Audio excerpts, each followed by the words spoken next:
मैंने जिस लड़की से शादी की वह शादी के पहले बहुत उदास रहती थी और मुझसे कहती थी कि वह इसलिए उदास और दुखी है कि मैं उससे शादी नहीं करता, लेकिन शादी के बाद भी वह आनंदित नहीं रहती और उदास व्यक्ति के साथ रहना मुझे असह्य मालूम पड़ता है। पत्नी को सुखी करने के लिए मैं क्या करूं? बहुत सी बातें समझनी होंगी। पहली बात, जो उदास है, जो दुखी है, उसकी उदासी और दुखी के कारण झुक के भूल के भी कभी कुछ मत करना, क्योंकि उस भांति तुम उसकी उदासी और दुख की संभावना को बढ़ा रहे हो, घटा नहीं रहे हो। जरा सोचो, कोई युवती ने तुमसे कहा कि उदास हूं, अगर तुम मुझसे शादी ना करोगे तो मैं दुखी रहूंगी। तुम उसके दुख के कारण झुके, तुमने शादी कर ली। अब जिस दुख के कारण तुम उसे मिले, उसे वो कैसे छोड़ सकती? थोड़ा सोचो, वो तो पति के त्याग जैसा त्याग हो जाएगा। जिस दुख से उसने तुम्हें पाया, उस दुख को तो वो संभाल के रखेगी। और तुमने दुख के लिए झुक के जिस अहंकार का मजा लिया, तुम भी पसंद ना करोगे अगर वो सुखी हो जाए। मजा क्या मिला तुम्हें? ये विवाह कोई प्रेम का विवाह तो नहीं है, ये विवाह तो अहंकार का विवाह है। युवती दुखी थी, तुम्हें उसने उद्धारक होने का मौका दिया, समाज सेवक होने का मौका दिया, महापुरुष होने का मौका दिया कि तुम कोई शरीर चमड़ी के रूप रंग के कारण विवाह नहीं कर रहे हो। उद्धार तुम्हें बड़ा मजा दिया, तुम्हारे अहंकार को पुष्टि थी। प्रेम के कारण यह विवाह हुआ नहीं, तुमने सेवा की। तुम दुख के कारण झुके, तुमने सहानुभूति दिखाई, ये प्रेम नहीं है। और तुमने बड़ा मजा लिया कि देखो कैसा त्याग कर रहा हूं। कुछ लोग हैं वो विधवाओं से विवाह करते, जैसे उनके विवाह होने के लिए किसी का विधवा होना पहले जरूरी है।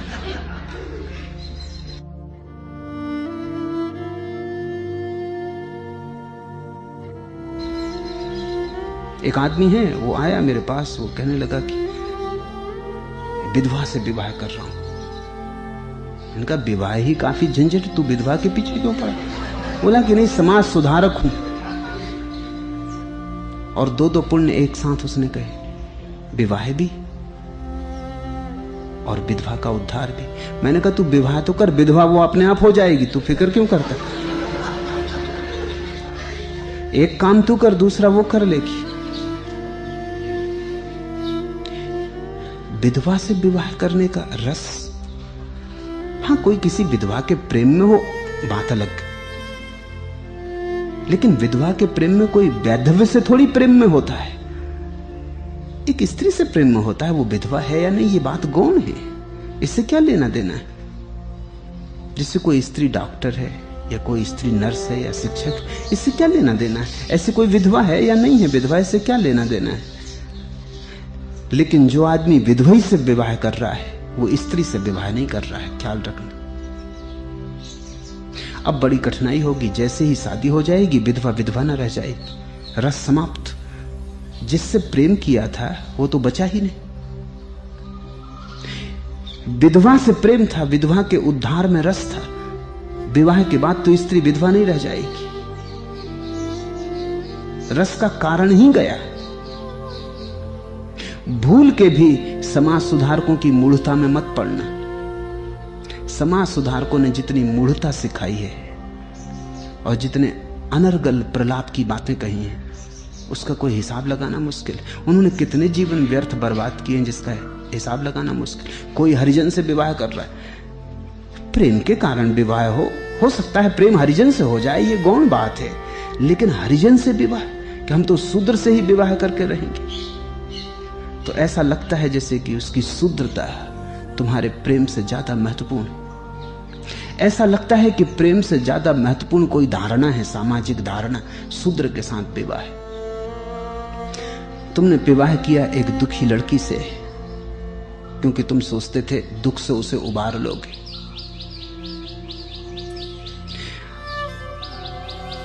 लेकिन विवाह के साथ ही तुम्हारा भी रस समाप्त हो जाएगा, क्योंकि उबारने का काम खत्म हो गया।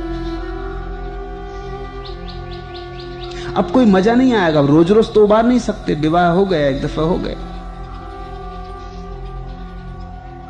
अब तुम किसी दूसरी युवती को उबारना चाहते होगे दुख से, दुखी तो बहुत है। और स्त्रियों को यह गणित समझ में आ गया है कि पुरुषों में बड़ा उद्धारक भाव है, मूढ़तापूर्ण है मगर है, क्योंकि पुरुष का मूल स्वभाव अहंकारी है। तो स्त्रियां उसके सामने रोती हैं, दुखी होती हैं, पैर पड़ती हैं कि हम तो मर जाएंगे, तुम्हारे बिना। कोई मरता करता नहीं, तुम्हारे बिना जी ही ना सकेंगे। पुरुष को बड़ा मजा आ जाता है कि देखो एक स्त्री मेरे बिना जी नहीं सकती, मेरे बिना मर जाएगी, इतनी दुखी हो रही कि जहर खा लेगी। तुम्हारे अहंकार को रस आया, स्त्री ने तुम्हारे अहंकार का शोषण कर लिया। तुमने उसके दुख का शोषण किया, उसने तुम्हारे अहंकार का शोषण किया। यह कोई प्रेम का नाता नहीं, यह नाता बिल्कुल बाजारू है। इस नाते में कभी फूल खिलने वाले नहीं। फिर अगर स्त्री अब दुखी न रह जाए तो खतरा खड़ा होगा। दुखी तो उसे रहना ही पड़ेगा। जिस दुख ने ऐसे आड़े वक्त साथ दिया, वो दुख तो जीवन भर की संपदा हो गई। और तुम भी प्रसन्न ना होगे अगर वो प्रसन्न हो जाए। मैं तुमसे ये कहता हूं, तुम्हारी प्रसन्नता भी इसी में है कि वो दुखी बनी रहे और तुम उसका उद्धार करते ही रहो। रोज रोज चले ये काम। निश्चित ही तुम चाहते हो कि वो प्रसन्न हो जाए। तुम्हारी चाह है, जरूरी नहीं कि तुम्हारी आंतरिक चाह हो। तुम उसे प्रसन्न देखना चाहते हो, लेकिन फिर से सोचो अगर वो प्रसन्न हो जाए, सच में ही प्रसन्न हो जाए, तो शायद तुम उदास हो जाओ, क्योंकि तुम्हारा उद्धारक, तुम्हारा अहम भाव तृप्त न होगा इस बात से कि वो प्रसन्न हो जाए। चाहना एक बात है, वस्तुतः चाहना बिल्कुल दूसरी बात है। अब तुम कहते हो शादी के बाद भी दुखी रहती है, शादी के बाद भी आनंदित नहीं रहती। शादी से आनंद का क्या संबंध है? जो आनंदित रहना जानता है वो शादी में भी आनंदित रहता है, शादी के बाद भी आनंदित रहता है। जो आनंदित रहना नहीं जानता, शादी से क्या लेना देना है? शादी से आनंद का संबंध क्या है? तुम कभी सोचो भी तो कैसी बचकानी आकांक्षा आदमी करता है। 7 चक्कर लगा लिए, बैंड बाजा बजा, मंत्र उच्चार हुए, वेदी सजी, पूजा पाठ हो गया। इससे आनंदित होने का क्या संबंध है? आनंद से इसका कौन सा कीमिया, कौन सा रासायनिक संबंध जुड़ता है? आनंदित होने का कोई भी तो तर्कगत संबंध नहीं है इन सब बातों से। लेकिन समाज ऐसा मान के चलता है कि लोग विवाहित हो गए बस फिर आनंद से रहने लगे। ऐसा सिर्फ कहानियों में होता है, इसलिए कहानियां विवाह के आगे नहीं जाती। राजकुमारी, राजकुमार और बड़ा चलता है, बड़ा झगड़ा, झांसा, शादी, विवाह। फिल्में भी वहीं खत्म हो जाती हैं। आके शहनाई बजने लगी, भांवर पड़ गए, फिर राजकुमार राजकुमारी आनंद से रहने लगे। कहानी वहां खत्म होती जहां असल में उपद्रव शुरू होता है। उसके आगे कहानी कहना जरा शोभा युक्त नहीं। उसके बाद बात चुप ही रखनी उचित है। विवाह से कोई आनंदित नहीं होता। आनंदित लोग विवाह करते हैं, वो बात अलग है। आनंदित लोग विवाह करें तो आनंदित होते हैं, विवाह न करें तो आनंदित होते हैं। आनंदित होना गुणधर्म है। आनंदित होना तुम्हारा जीवन दृष्टिकोण है। आनंदित आदमी हर घड़ी में आनंद को खोज लेता है। जहां तुम्हें कुछ भी आनंद न दिखाई पड़ता हो वहां भी खोज लेता है। अंधेरी से अंधेरी रात में भी वो अपने आनंद के छोटे मोटे दिए को जला लेता है। अगर तुम दुखी हो तो भरे दोपहरी में भी तुम आंख बंद करके अंधेरे में हो जाते हो। आनंद का कोई संबंध बाहर की परिस्थितियों से नहीं है। विवाह बाहर की परिस्थिति, सामाजिक व्यवस्था है, इससे तुम्हारे अंतस चेतना का कोई लेना देना नहीं। इसलिए तुमने अपेक्षा की, वो भूल भरी थी। और स्त्री ने गांधीवादी ढंग का उपाय किया। स्त्रियां पुरानी गांधीवादी, वो दुखी होकर तुमको सताने की व्यवस्था खोज लेती। गांधी ने कोई नई बात नहीं खोजी। गांधी की अहिंसा पुराना स्त्रीण रास्ता है। स्त्रियां सदा से अनशन करती रही। जब झगड़ा हो गया पति से अनशन कर दिया, बीमार होकर पड़ गई, पति को झुकना पड़ा है। क्योंकि स्त्री ये कहती है हम तुम्हें कष्ट न देंगे, अपने को कष्ट देते। अब अपने को कष्ट देना दूसरे को सताने की सबसे सुगम व्यवस्था है। तुम दूसरे को कष्ट दो तो वो बचाव भी कर ले, भाग खड़ा हो, सुरक्षा कर ले, ढाल तलवार ले आए, कुछ तो कर ले। लेकिन तुम दूसरे को कष्ट नहीं देते। तुम कहते हो हम भूखे मर जाएंगे, हम अनशन करते हैं, उपवास करते हैं। स्त्रियां पति को मारना चाहें तो खुद को पीट लेती, पति को मारें तो बचाव भी कर ले, लेकिन खुद को मार लेती, बचाव का कोई उपाय नहीं। पति को अपराधी अनुभव करवा देती। अब पति के मन में एक चोट लगती कि मैंने काहे को ऐसा किया। ठीक और गलत की तो बात ही खत्म हो गई। मैंने ठीक किया या गलत किया ये तो सवाल ही ना रहा। अब तो सवाल ये रह गया कि मैंने जो किया वो न करता तो अच्छा था। क्योंकि ये पत्नी नाहक दुखी हुई, अब ये मारेगी, भूखी रहेगी, खाएगी नहीं, बच्चों को पीटेगी, सामान तोड़ेगी। अब इसमें कोई सार ना रहा। और अब ये एक आध दिन का मामला नहीं है, छोटी सी घटना स्त्रियां कई दिन तक खींचती हैं। तो पति धीरे धीरे ये समझ लेता है कि आत्मा की शांति के लिए यही उचित है कि जो पत्नी कहे मान लो। क्योंकि इतना लंबा खिंच जाता है मामला कि उसमें कोई अनुपात ही नहीं मालूम होता। अंबेडकर के खिलाफ गांधी ने उपवास किया। अंबेडकर ने माना नहीं कि गांधी जो उपवास कर रहे हैं वो ठीक है, लेकिन सारे मुल्क का दबाव पड़ा कि गांधी अगर मर जाएं, वो तो बात ही खत्म हो गई कि ठीक और गलत कौन है। वो तो मसला ही बदल गया। ये तो सवाल ही ना रहा कि अंबेडकर ठीक है कि गांधी ठीक है। अब तो सवाल ये हो गया कि गांधी की जिंदगी बचानी। अंबेडकर बहुत चिल्ला चिल्ला के कहता रहा कि ये तो बात ही नहीं है, बात तो ये है कि जो मैं कह रहा हूं वो ठीक है या गांधी जो कह रहे हैं वो ठीक है। पर लोगों ने कहा ये पीछे सोच लेंगे, अभी तो जान का सवाल है, अभी तो गांधी की जान बचानी। आखिर में अंबेडकर को भी नींद हराम होने लगी। उसे भी लगा कि बूढ़ा मर जाएगा तो सदा के लिए कलंक मेरे सिर लग जाएगा कि मैं नाहक जिद किया। अपराधी भाव अनुभव होने लगा। ये बहुत पुरानी तरकीब है स्त्री,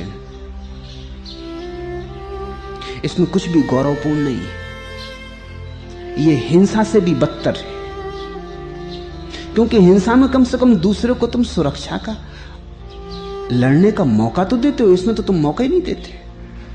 इसमें तो तुम दूसरे को बिल्कुल असहाय कर देते हो, दूसरे से सब छीन लेते हो उसकी सामर्थ्य, और तुम अपने को इतना दीन दुखी करने लगते हो कि दूसरे के मन में अपराध की भावना गहन होने लगती। अपराध की भावना के कारण वो झुक जाता है। तो जिस स्त्री ने तुम्हें दुख के कारण झुका लिया कि मैं दुखी रहूंगी अगर तुमने शादी न की, तुम हिंसा के सामने झुक गए। ये हिंसा अहिंसात्मक मालूम होती है नहीं, ये हिंसा से भी बदतर हिंसा है, क्योंकि इसमें दूसरे को बड़े सूक्ष्म और चालाक उपायों से दबाने की व्यवस्था है। अब तुम शादी के बाद सोच रहे हो वो प्रसन्न हो जाए, अब तो वो प्रसन्न नहीं हो सकती। उसने तुम्हें झुकाया, उसका तकनीक काम कर गया, उसका सत्याग्रह काम कर गया। अब तो ये सत्याग्रह छोड़ा नहीं जा सकता। अब तुम लाख कहो, अब तो उसने एक तरकीब सीख ली तुम पर सत्ता चलाने की। विवाह तुम नहीं करना चाहते थे, वो भी करवा लिया। अब तो तुमसे कुछ भी करवाया जा सकता है, जो भी तुम नहीं करना चाहते वो भी करवाया जा सकता है, क्योंकि नहीं तो वो दुखी रहेगी। दुख में बड़ा नियोजन हो गया, स्वार्थ हो गया, निहित स्वार्थ हो गया। इससे कुछ उसके जीवन में लाभ नहीं होगा, उसका सारा जीवन दुख में बीत जाएगा। और तुमने दुख के लिए झुक के कोई उसका उद्धार नहीं किया, उसके सारे जीवन को नरक में पड़े रहने के लिए मजबूर कर दिया। इसलिए मैं कहता हूं, उद्धारक मत बनना, और भूल के भी किसी भी तरह की हिंसा के सामने मत झुकना, अन्यथा तुम दूसरे आदमी को गलत जीवन की दिशा पकड़ने का सहारा दे रहे हो। अब तुम पूछते हो, उदास व्यक्ति के साथ रहना मुझे असह्य मालूम पड़ता है। पत्नी को सुखी करने के लिए मैं क्या करूं? तुम्हारा आखिरी सवाल बताता है कि अब भी तुम्हारी बुद्धि में कोई समझ नहीं आई। अभी भी तुम पूछते हो, पत्नी को सुखी करने के लिए मैं क्या करूं? इसी के लिए तो विवाह किया था। अभी तुम वहीं के वहीं खड़े हो, तुम्हारी बुद्धि में कोई विकास नहीं हुआ। विवाह भी इसलिए किया था कि इसको कैसे सुखी करूं। अब भी तुम पूछ रहे हो, इसको सुखी करने के लिए क्या करूं? तब तो तुम इसको दुखी ही करते जाओगे। तुम खुद सुखी होने की कोशिश करो। इस जगत में कोई किसी को कभी सुखी नहीं कर पाया है। हां, अगर तुम सुखी हो जाओ तो तुम्हारे पास ऐसी हवा बनती है कि कुछ लोग उस हवा में सुखी होना चाहें तो हो सकते। तुम कर नहीं सकते किसी को सुखी। वही तुम्हारे गणित की भूल है। तुमने पहले पत्नी दुखी थी, पत्नी न थी, सुखी करने के लिए विवाह किया। अब तुम पूछते हो, अब क्या करूं? तुम जो भी करोगे इसे सुखी करने के लिए, ये और दुखी होती जाएगी, क्योंकि तुम और इसके गुलाम होते चले जाओगे। तुम कृपा करके सुखी हो जाओ। तुम इससे कह दो कि तू मजा करते रहे दुख में, अगर तुझे दुख में ही मजा लेना, हम सुख में मजा लेंगे। जब पत्नी रोए तब तुम गाओ और नाचो। उसको अकल आने दो खुद ही कि अब कोई सार नहीं है दुखी होने का। यह आदमी तो अब अपने से नाचने लगा, ये अपने से खुश होने लगा। अगर तुम उसके दुख को सच में ही मिटाना चाहते हो, सुखी हो जाओ। तुम्हारे सुखी होने से ही उसे संभावना पैदा होगी कि वो भी सोचे कि अब बहुत हो गया ये दुख का खेल, इससे कुछ पाया नहीं। और जिस पति को मैं समझती थी कब्जे में है दुख के कारण, वो भी अब दुख के कारण कब्जे में नहीं, वो प्रसन्न होने लगा। अब अगर इस पति के साथ बने रहना है तो प्रसन्न होने के सिवाय कोई उपाय नहीं। तुम ध्यान रखो, तुम भी दुखी आदमी होोगे, अन्यथा कौन दुखी स्त्रियों में उत्सुक होता है? दुख की तरफ आकर्षित होता है, अंधेरा अंधेरे के पास आता है, रोशनी रोशनी के पास आती है, गलत आदमी गलत आदमियों के पास इकट्ठे हो जाते। मगर दूसरे की गलती दिखाई पड़ती, अपनी दिखाई नहीं पड़ती।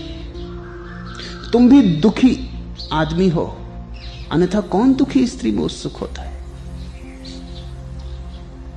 समान समान को खींचते बुलाते तालमेल बन जाता है।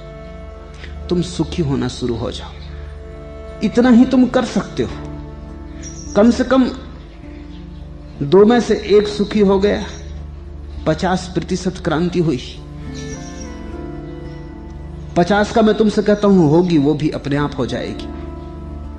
एक बात तुम तय कर लो कि अब तुम अपने कारण सुखी रहोगे, किसी के कारण दुखी नहीं। और समझ लो कि कोई किसी को कभी सुखी कर नहीं पाया है। जितनी तुम चेष्टा करोगे सुखी करने की, उतने ही तुम गुलाम मालूम पड़ोगे। जितने तुम गुलाम मालूम पड़ोगे, दूसरा मजा लेगा, उसके हाथ में तुम्हारी बागडोर। तुम पत्नी को कह दो कि अगर तुझे दुख में मजा है तो मजे से तू दुख की तरफ जा। अब हमने तो तय किया कि हम सुखी होंगे, अब दुख से हमने नाता तोड़ा। तू साथ आए तो शुभ, तू साथ ना आए तो हम अकेले चलेंगे लेकिन सुखी रहेंगे। तू गीत में कड़ी बन जाए तो ठीक, हम गाएं, और तू ढपली बजाए तो ठीक। तू ना बजाए तो हम बिना ढपली के ही गाएंगे, मगर अब गाने का तय कर लिया। इस क्रांति से तुम पाओगे कि तुम्हारी पत्नी आज नहीं कल फिर से पुनः विचार करेगी। दुख का धंधा व्यर्थ गया। तुमने जड़ें काट दी, अब दुखी होने का कोई अर्थ नहीं। या तो वो बदलेगी अपने को, या किसी और दुखी पुरुष में उत्सुक हो जाएगी, वो भी सौभाग्य। कोई और उद्धारक मिल जाएगा। तुम इतने क्यों घबराते हो? उद्धारकों की कोई कमी नहीं। या तो वो बदल लेगी अगर उससे तुम्हारा सच में कोई लगाव है, अगर उसके मन में तुम्हारे लिए कोई भी प्रेम है तो वो अपने को बदलेगी। प्रेमी सदा बदलने को तत्पर होते। अगर कोई भी प्रेम नहीं तो ये दुख का घृणित और रुग्ण नाता तो छूटेगा, तो शायद वो किसी और को खोज लेगी, किसी और के साथ दुखी होने का रास्ता बना लेगी। कोई तुमने ही थोड़ी दुख का ठेका लिया है, और भी बहुत हैं जो तुमसे भी ज्यादा दुखी, खोज ही लेगी किसी को। पर मेरे दृष्टि में बहुत लोगों पर प्रयोग करके मेरा ऐसा अनुभव है, अगर दो में से एक भी सुखी होने लगे तो दूसरे को सुखी होने का ख्याल आना शुरू हो जाता है, क्योंकि उसे लगता है ये क्या पागलपन है। तुम जड़ें काटो दुख की जड़ काटने का पहला उपाय है कि तुम सुखी हो जाओ। अब अगर तुम कहोगे पहले पत्नी सुखी होगी तब हम सुखी होंगे, तो फिर तुम सुख की बात ही मत पूछो। तो पत्नी भी यही सोचती होगी जब पति सुखी होगा तब हम सुखी होंगे, फिर तो ये कभी भी ना होगा।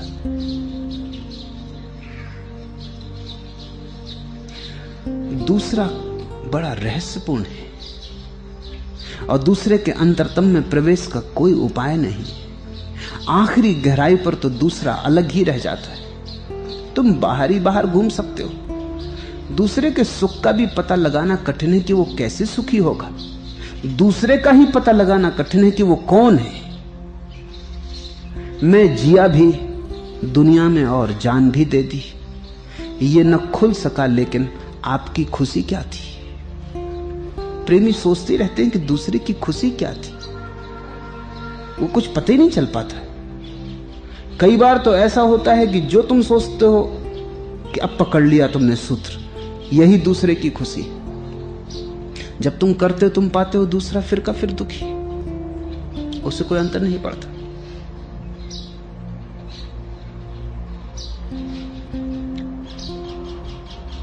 दूसरे को भी शायद ठीक ठीक पता नहीं है कि कौन सी चीज उसे खुश कर पाएगी। तुम अपने से पूछो, तुम्हें ठीक ठीक पता है किस आधार पर तुम प्रसन्न हो सकोगे। अगर तुम ईमानदारी से सोचोगे तो तुम खुद भी विभूचन में पाओगे कि मुझे भी ठीक ठीक पता नहीं कि क्या होगा जिससे मैं खुश हो सकता हूं। न तुम्हें पता है न दूसरे को पता है। लोग तो कोई भी बहाने खोजे चले जाते, कहते हैं अच्छा मकान होगा तो खुश हो जाएंगे। ये सिर्फ टालना है, ये सिर्फ अपने को समझाना है। फिर अच्छा मकान भी हो जाता है लेकिन दुख में कोई अंतर नहीं पड़ता। छोटे मकान में दुखी थे, अब बड़े मकान में दुखी हो जाते। धन नहीं था तो दुखी थे, धन होता है तो दुखी हो जाते। ऐसी जिंदगी सरकती रहती। मेरे देखे सुख के लिए कोई भी कारण नहीं। तुम्हें बहुत कठिन होगा ये समझना। कोई भी किसी कारण से सुखी नहीं होता। जो सुखी होना चाहता अकारण सुखी होता है। वो कहता बस हमने तय कर लिया सुखी होंगे। फिर झोपड़े में भी सुखी होता है, महल में हो जाए तो महल में भी सुखी होता है। उसने तय कर लिया। सुख एक निर्णय है कि हमने तय कर लिया कि सुखी होंगे। तुम पूछोगे लेकिन कारण? कारण कोई भी नहीं। सुख हमारा स्वभाव है, निर्णय से ही हल हो जाता है। दुख तुम्हारा निर्णय, सुख भी तुम्हारा निर्णय। तुम जरा मेरी बात मान के भी चल कर देखो। तुम तय कर लो कि 3 महीने सुखी रहेंगे, फिर देखेंगे, बाद में सोचेंगे। 3 महीने एक प्रयोग कर लें कि निर्णय से सुखी रहेंगे। कुछ भी हो जाए हम अपने सुख को न खोएंगे, पकड़ लेंगे, बार बार पकड़ लेंगे। छूट जाएगा हाथ से, फिर खोज लेंगे, फिर पकड़ के संभाल लेंगे। 3 महीने बिना कारण सुखी होंगे। तुम फिर कभी जिंदगी में दुखी ना हो सकोगे, क्योंकि एक बार भी तुम्हें क्षण भर को भी ये पता चल जाए कि अकारण सुखी हुआ जा सकता है। सुख स्वभाव, उसके लिए किसी कारण की कोई भी जरूरत नहीं। वो तुम्हारे भीतर बजता हुआ सितार है, बज ही रहा है। तुमने तरकीबों से अपनी आंखें और कान बंद कर लिए। तुमने व्यर्थ की शर्तें बिठा रखी कि ये शर्तें पूरी होंगी तब मैं सुखी होऊंगा। शर्तें पूरी हो जाएंगी, तुम पाओगे फिर भी सुखी नहीं हुए, मन नई शर्तें बना लेगा। तो एक वही केवल सुखी होता है इस जगत में जो अकारण सुखी होता है। दो, दूसरे को सुखी करने की कोई सुविधा नहीं है। कैसे तुम दूसरे को सुखी करोगे?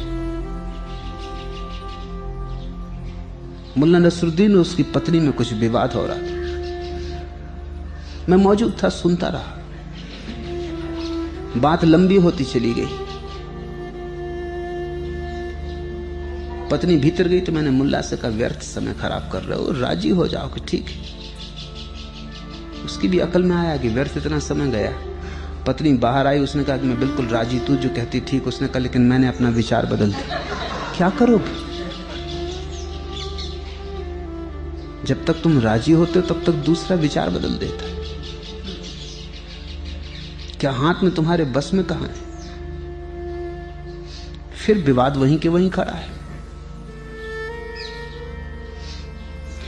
दूसरा जब तुमसे विवाद कर रहा है तो ये मत सोचो कि विवाद में कोई सिद्धांतों की बात है, अहंकारों का संघर्ष है। दूसरा ये बर्दाश्त नहीं करता कि तुम इतने मालिक हो जाओ उसके कि तुम उसे सुखी कर दो। ये कोई बर्दाश्त नहीं करता।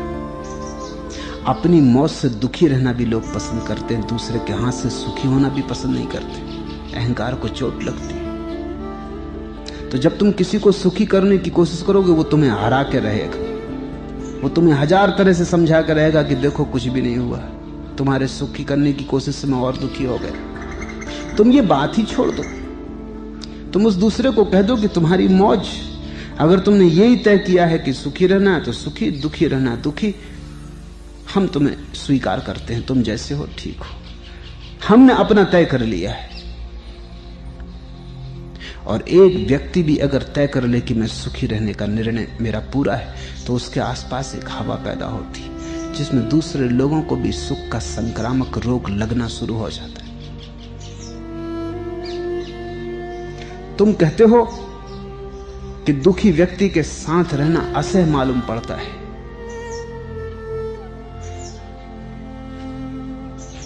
तो सुखी हो जाओ, क्योंकि अंततः तो हम अपने ही साथ हैं, दूसरे के साथ नहीं। अंततः कौन किसके साथ है? सब अकेले अकेले। तुम अगर दुखी हो तो ही तुम दुखी व्यक्ति के साथ हो। तुम अगर सुखी हो तो तुम सुखी व्यक्ति के साथ हो। अब मेरे पास इतने दुखी लोग आते, इससे मैं दुखी लोगों के साथ हूं ऐसा मत समझना।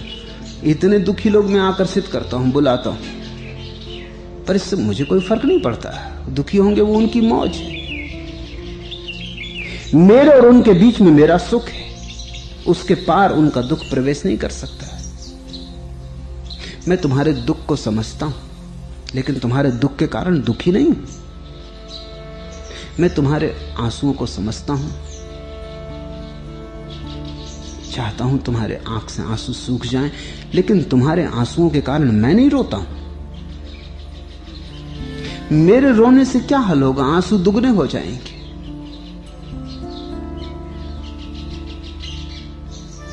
तुम्हारी आंख में आंसू न रह जाएं, इसलिए जो कुछ भी मैं कर सकता हूं वो करता हूं, लेकिन वो करना मेरे सुख से निकलता है, मेरे दुख से नहीं। मैं तुम्हारे कारण दुखी नहीं हूं, इसे तुम ख्याल रखना। मेरा सुख मेरे कारण है, वो अखंड है, उसमें तुम्हारे होने से कोई फर्क नहीं पड़ता। मेरे सुख के कारण ही मैं तुम्हारे दुख को दूर करने की चेष्टा में लगा रहता हूं। लेकिन तुम अगर दुखी बने ही रहो, तुम सुखी ना हो सको, तो भी मैं दुखी नहीं होता, क्योंकि ये तुम्हारी स्वतंत्रता है, ये मेरी मौज है। मुझे मजा आता है कि तुम्हारी आंखों से आंसू उड़ जाएं और गीत खिल जाएं। ये मेरी मौज है। ये तुम्हारी मौज है कि तुम आंसुओं में रस लेना चाहते हो। मैं कौन हूं बाधा देने वाला? मैं अपना काम किए चला जाता हूं, तुम अपना काम किए चले जाओ। तुम मुझे हरा ना सकोगे, क्योंकि मेरी जीत तुम पर निर्भर नहीं है।